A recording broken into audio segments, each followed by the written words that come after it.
Well, I didn't start the business until I was 33, but I saw business at a very young age. My first 11 years of my life, I lived over in a flat over my father's bakehouse shop. I mean, the family lived above the shop, literally, and I saw, how my father ran his business on very, very mundane lines. He got so much takings every week, and he had so many bills to pay, and basically you had to make sure the takings were bigger than the bills, and it's basic. That is all business. What business is about? You've got to actually make a profit, a gross profit, more than your costs. I always felt I had a book in me. And strangely enough, somebody I knew from many years ago once said to me, he said he's going to come to Bristol 3 times in the future.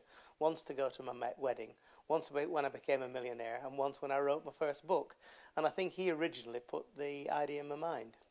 I think the book has ended up doing 3 things. I didn't really set out to do all 3, but I really, when I got writing the book, I felt I wanted to achieve 3 things. First of all, there's very little doubt that the story of Hargreaves Lansdown is a great British adventure. Anyone who is interested in business would love the way we have made the company as big and as successful as it is. And so that was the main purpose. It was really the story of Hargreaves Lansdown. It's not really an autobiography of myself, it's of Hargreaves Lansdown.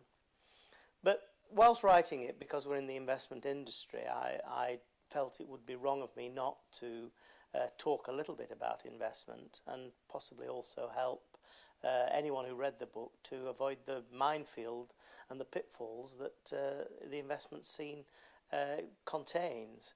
And so I have talked about things that you should do in investment and things that you shouldn't. But the bit, funny enough, that I never really set out to do initially was the bit that I enjoy the most, and the bit I think most people have read the book the most, are some of the very unusual business ideas we've come up with. Things that I always say you wouldn't learn at the Harvard Business School, which work exceedingly well. And people like the down-to-earth business sense that we've employed during those years, and I've written the ideas down, and they're there for anyone to use, and I think they would help anyone in business. I hope it's a book that some people will pick up and not be able to put down, and luckily I've had a few people who've actually come back to me and said exactly that they've picked it up and not been able to put it down. Well, I've been delighted with the feedback. I've been delighted with how some people have written it up in the media who don't know me. And I've also been delighted that people who do know me, and I didn't even know they had the book, have either rung me or wrote to me and said how much they enjoyed it and how much they could hear me in it. They said they could hear me almost as I was speaking to them when they were reading the book. It was definitely me. I think any business could take from the book. I think any enterprise could take from the book. Whatever you're involved in, whether you're involved in a charity or anything, any enterprise at all, there are better ways of doing it.